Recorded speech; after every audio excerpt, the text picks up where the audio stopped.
Who remembers the 2010 World Cup? The first time we ever went to Africa, and the vibe was real, wasn't it? The Vuvuzela, Shakira's song, and Canaan's waving flag. But not for the football player. Adidas gave them a ball that didn't work. It became a nightmare for the goalkeeper. Some of them called it a disgrace. This is the story of the worst football ever made, and the only person who loved it.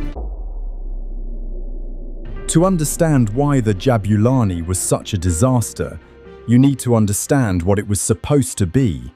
Adidas has been the official World Cup match ball since 1970. Every 4 years, they unveil a new design, and each time, it's supposed to be an improvement. Rounder, faster, more aerodynamic. The Tango in 1978, the Azteca in 1986, the Tricolor in 1998. Each one a small step forward in football engineering. The Jabulani was supposed to be a giant leap. Traditional footballs use 32 panels, stitched together with thread. If you've ever held one, you know the surface. The seams create texture. The panels create drag. When a player strikes the ball with spin, those seams bite the air and create predictable curves. That's how Roberto Carlos bends a free kick around a wall. That's how Beckham puts it on a sixpence from 40 yards. The seams are the language the ball speaks to the air, and every professional footballer alive has spent their entire career learning that language. Adidas decided to invent a new one. The Jabulani used just 8 thermally bonded panels. No stitching, no thread. The surface was almost perfectly smooth, like a bowling ball in cleats. Adidas called it grip and groove technology. They claimed the textured surface would give players unprecedented control, and the spherical shape would create the most stable flight path in football history. The marketing was beautiful, the engineering was ambitious, the testing was done in a laboratory, and that last part, that was the problem. Here's where it gets technical, but stay with me, because this is the part that ruined the World Cup. When a football moves through the air, it encounters drag. The seams, the panels, and the texture of the surface all create tiny pockets of turbulence around the ball. That turbulence is actually a good thing. It creates what physicists call the boundary layer, a thin cushion of disturbed air that wraps around the ball, keeping its flight stable and predictable. Think of it like the ball wearing a jacket. The seams keep the jacket on. The Jabulani didn't have seams, not real ones, and without those seams, the boundary layer behaved completely differently.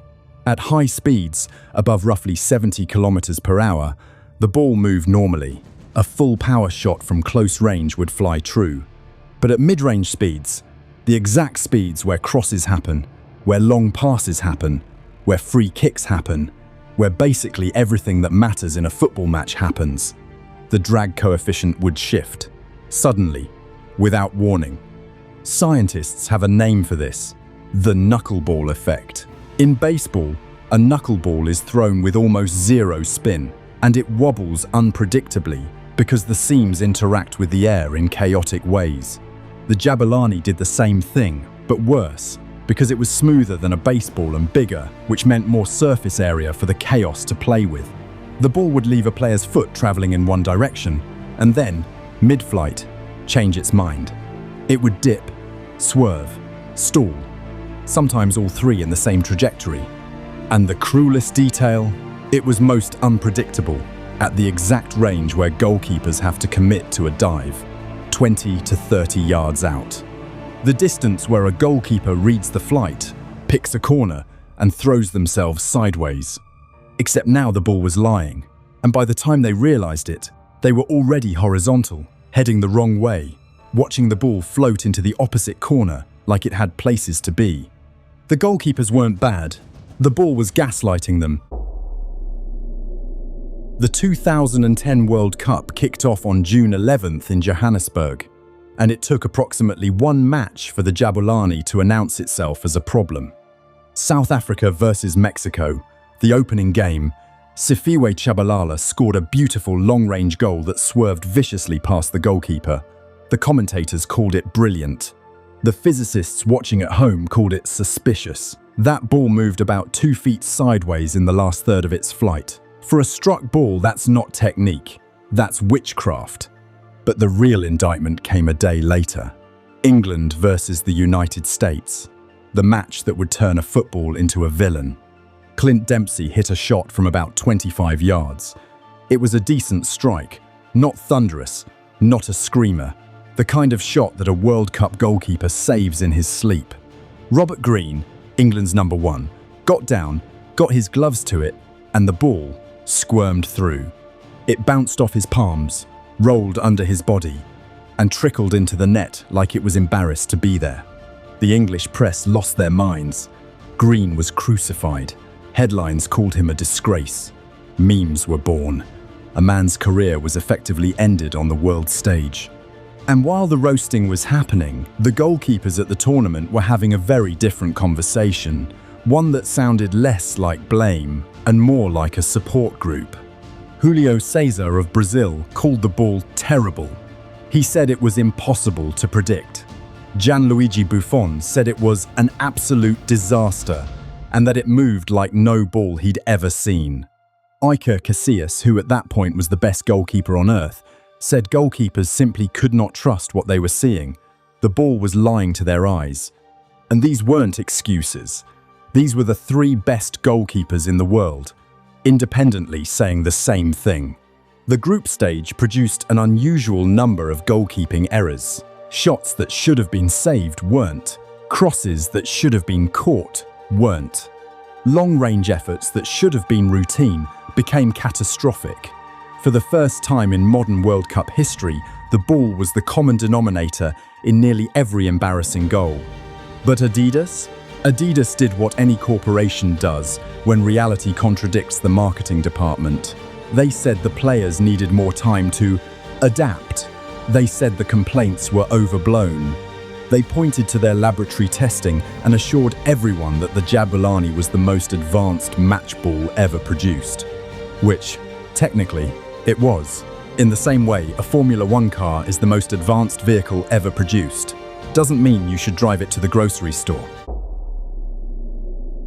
There's a moment in every controversy where the evidence becomes overwhelming enough that even the people responsible have to start dodging questions instead of answering them.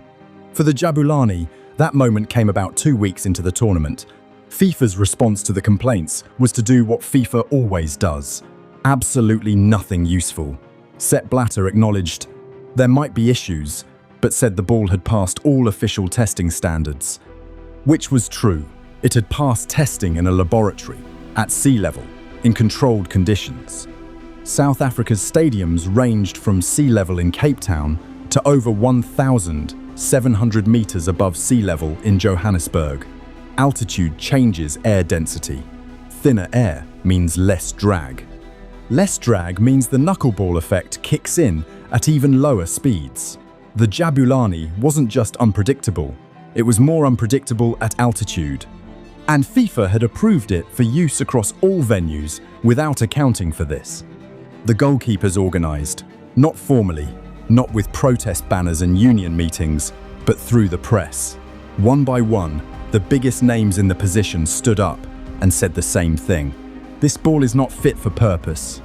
Manuel Neuer, who was 24 at the time and would go on to redefine the position entirely, said the Jabulani moved in ways that defied his experience. He'd trained with it, studied it, and still couldn't trust it. David James, who'd been playing professional football for over 20 years, said he'd never experienced anything like it. The ball simply didn't behave like a football. And then came the stat that nobody could argue with. Through the group stage, the average goals per game was lower than any World Cup since 1990. Free kick conversion rates cratered. Long-range goals were either spectacular flukes or spectacular mistakes. The precision that defines elite football had been surgically removed by 8 thermally bonded panels. The defenders, strangely, had nothing to complain about. Turns out when the opposition can't aim, your job gets easier. While 735 other players at the World Cup were fighting the Jabulani, Diego Forlan was dating it. the Uruguayan striker arrived in South Africa as a respected but not headline-grabbing presence. He was 31 years old, playing for Atletico Madrid, a two-time European Golden Shoe winner, which meant he could score goals. But this wasn't a man the world expected to dominate a World Cup. He wasn't Messi. He wasn't Ronaldo. He wasn't even the most famous player on his own team, because that was probably Luis Suarez, who would become famous at this tournament for entirely different, more dental reasons. But Forlan had something the others didn't. Whether through instinct, technique, or pure dumb luck blessed by the football gods, he understood the Jabulani. Watch his goals from that tournament and you'll notice something immediately. He didn't try to bend the ball. He didn't try to place it with spin. He hit it hard, with a flat, clean contact through the center, and let the chaos do the work. While other players were trying to impose their will on the ball, Forlan surrendered to it. He gave the Jabulani what it wanted, raw power with minimal spin, and then watched as the physics did its thing. His goal against South Africa was a knuckling missile from 25 yards. The goalkeeper didn't dive the wrong way. He couldn't dive at all because he had no idea where the ball was going. And honestly, neither did Forlan. But that was the point. When you remove predictability from a football, the striker and the goalkeeper are in the same position. Except the striker doesn't have to catch it. His goal against Germany in the third-place playoff might be the most Jabulani goal ever scored. A long-range strike that dipped, swerved, and arrived at the net like a drunk bird landing on a phone wire. The goalkeeper was rooted. The ball did 4 different things in 3 seconds. It was beautiful and deeply, fundamentally unfair. Forlan finished the tournament with 5 goals and was awarded the Golden Ball, the prize for the best player of the entire World Cup. Let that context sink in for a second. In a tournament featuring Messi, Ronaldo, Xavi, Iniesta, Schweinsteiger, Sneijder, and Villa, the award went to a 31-year-old Uruguayan who had figured out that the best way to use a broken ball was to stop pretending it wasn't broken. There's a lesson in there somewhere, probably several, but the most obvious one is this. Everyone else was trying to play football with the Jabulani. Forlan was playing Jabulani with a football pitch. The 2010 World Cup ended. Spain won, playing their signature short-passing tiki-taka style that minimized long balls and, conveniently, minimized the Jabulani's influence. If you can't trust the ball over 30 yards, just never kick it 30 yards. Problem solved. It was pragmatic, brilliant, and a little bit sad. After the tournament, the scientific community went to work.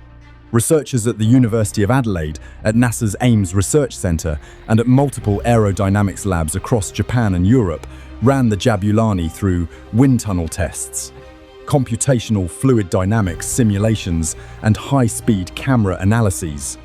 The results confirmed everything the goalkeepers had been screaming about for a month. The Jabulani's smooth surface created an aerodynamic profile that was fundamentally unstable at match-relevant speeds. The critical speed range between 40 and 70 kilometers per hour produced chaotic lateral forces that could shift the ball's trajectory by up to a meter over a 30-meter flight. 1 meter. In football, where goals are decided by centimeters, the ball was introducing a random variable the size of a goalkeeper's entire wingspan. Adidas, to their credit, listened. The next World Cup ball, the Brazuca for the 2014 tournament, used a 6-panel design, but with significantly deeper seams and a textured surface. It was almost universally praised. Goalkeepers liked it, strikers liked it, physicists liked it. The Brazuca was proof that Adidas had learned the lesson the hard way. The Jabulani was never used again. It lives now as a collector's item, a cautionary tale, and a punchline. If you search for it online, the autocomplete suggestions include worst ball ever, why was it so bad? And, charmingly, does anyone actually like the Jabulani? The answer, by the way, is yes. One person. A Uruguayan with a Golden Ball trophy and absolutely no reason to complain. The Jabulani was supposed to be a celebration. That's literally what the name means. Instead, it became proof that sometimes The most advanced technology isn't the most effective technology. Sometimes, 32 stitch panels work better than 8 bonded ones. Sometimes, the old way is the right way. And sometimes, the universe sends one man to a World Cup who understands a broken ball better than the scientists who designed it. Diego Forlan didn't fight the Jabulani. He just asked it where it wanted to go, and followed. If this story made you reconsider what progress actually means, you'll probably like the video on screen right now. It's another case where everyone assumed newer meant better, and the consequences were spectacular. Click it.